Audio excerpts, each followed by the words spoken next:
And welcome back to EDH Deck Building. I am your host, Demo, and this is how to build around your commander. So, had a few people ask me about deck building in commander guides and stuff like that. I really don't like the idea of actually making a deck building guide because to me, a deck building guide in commander just doesn't work. Like, it doesn't apply because you're building around your commander. The deck building guide is your commander, right?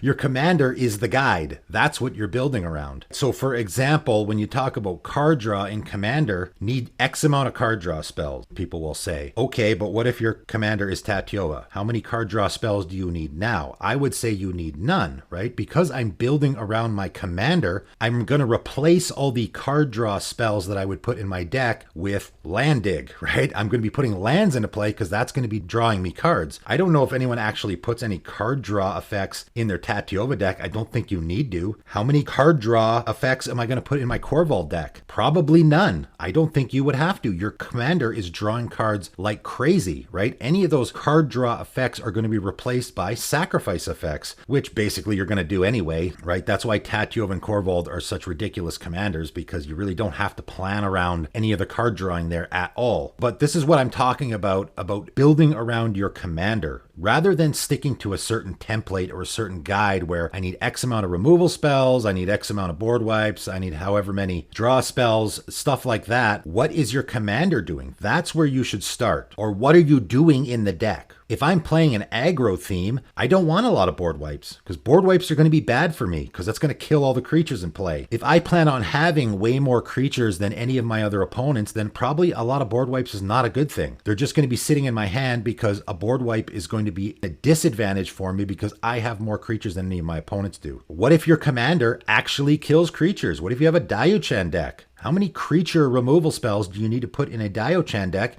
Your commander is doing it. So now I don't have to put any, really. I mean, you could put a couple, but your commander is going to be doing that. So you're going to focus on making sure your commander can destroy creatures. That's the focus of the deck so that you don't have to worry about doing that sort of thing. Your commander already has it taken care of. How much artifact removal do you put in your deck? I mean, you definitely should put some, but what if your commander is Glissa? The mono green Glissa really doesn't need a whole lot of artifact removal in the deck, does she? She's doing that herself. She's got it covered, right? So this is what I'm talking about when people say put X amount of removal spells or land dig or draw spells in your deck. What's your commander doing? That's the most important part. And even if you're not necessarily building around your commander, I talked about this with Garth One-Eye. I think he's just a great 5-color commander. If you want to make a 5-color deck, whatever you happen to be doing, maybe you want to make a Shrine Tribal deck or something like that, Garth One-Eye is a great commander there because guess what? I got removal. There's artifact and enchantment removal and creature removal stapled on my commander. There's card draw there. I can get stuff out of my graveyard. And of course, there's the ritual effect as well. So I have all that on my commander already. So I don't really need to worry about it. Now, that being said, I'm not going to say if you have a Garth One-Eye deck, you don't need any removal in your deck because your commander can do it. No, but you definitely need a lot less. You have that option in your command zone if you're doing that deck. So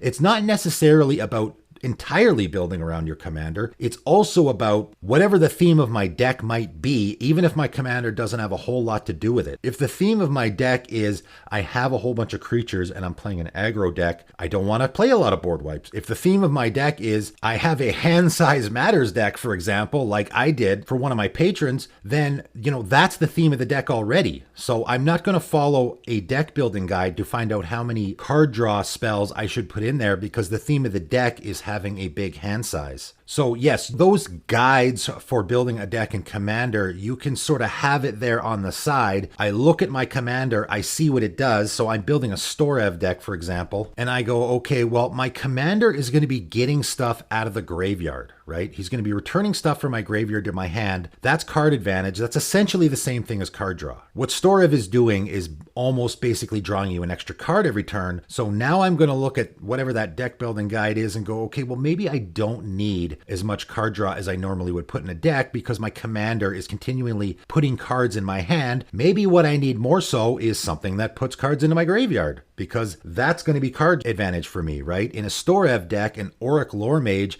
is almost going to be like tap draw card, because you're putting that card in your graveyard that you can then put in your hand with your commander. So I always want to be looking at what my commander is doing and what am I doing in the deck before I make decisions like how much removal should I put in my deck, or how much card draw should I put in my deck, and so forth. How much ramp do you put in a Golos Tireless Pilgrim deck? I would say not a lot, maybe some mana rocks. I probably wouldn't put any ramp in that deck at all because your commander is doing that. How much card draw do you need in a Yuriko deck? Probably not much, because essentially your commander is doing that, right? You're revealing that top card of your library and you're putting it into your hand. So you should always focus on what your commander is doing first, and also what your deck is doing first, before you start worrying about, oh, I need X amount of this and X amount of that. And of course, playtesting is always going to be absolutely crucial here. I think playtesting is maybe more crucial in Commander than it is in any other format, because it's a singleton format, right? So you can get into situations where you sit down and you playtest your deck that you just threw together and you just don't draw any removal. You just got unlucky and your opponent runs away with the game because they have a Smothering Tithe and a Heuristic Study in play, and you just haven't happened to draw any of your enchantment removal,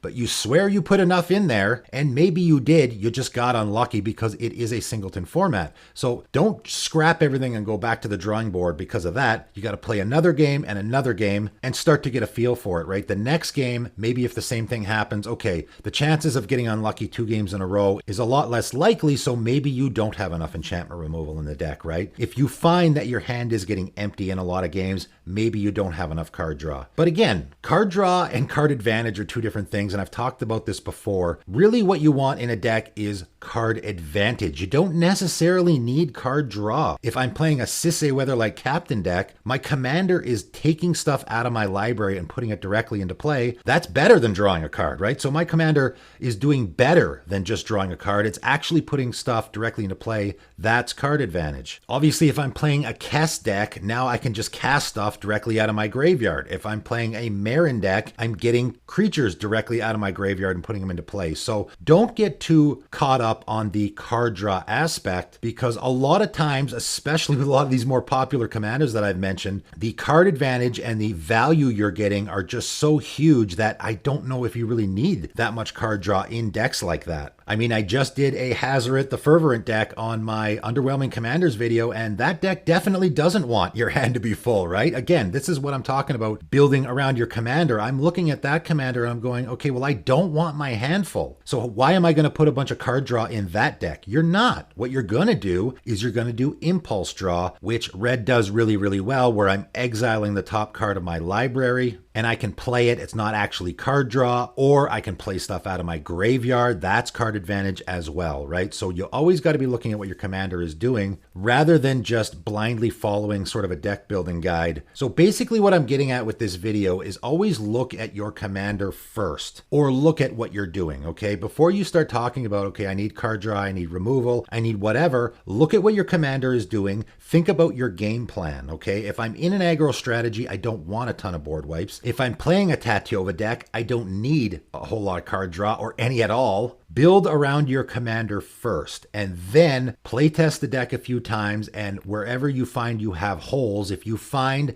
you don't have enough removal and you're losing a lot of games because your opponents are doing a lot of crazy stuff that you can't stop, that's when you know you need more removal. If you find that your hand is getting empty by turn 6 or 7, maybe I need some more card draw. Or another way to fill my hand. You don't necessarily need card draw. Maybe I just need to put a Creeping Renaissance in my deck or something like that, or a Praetor's Council. Just a way to fill your hand, or a way to give yourself card advantage. Look at what your commander is doing, build around that first, and then fill in the gaps later. That's basically what I'm getting at. Just try to stick to what your deck is doing, what your commander is doing, or if you're not necessarily building around your commander, what your deck is doing. Whatever you're trying to accomplish with that deck, whatever your strategy is, whatever your win con is, stick to that first, and then maybe fill in whatever gaps you need with removal, card draw, ramp, etc. So that is it. I just thought I'd throw out a few tips about building around your commander and what sort of direct strategy I take, at least when I'm building a deck. I look at the commander first. What do I want to be doing in this deck? And then the rest comes after that. But that is it for today, and thanks for tuning in.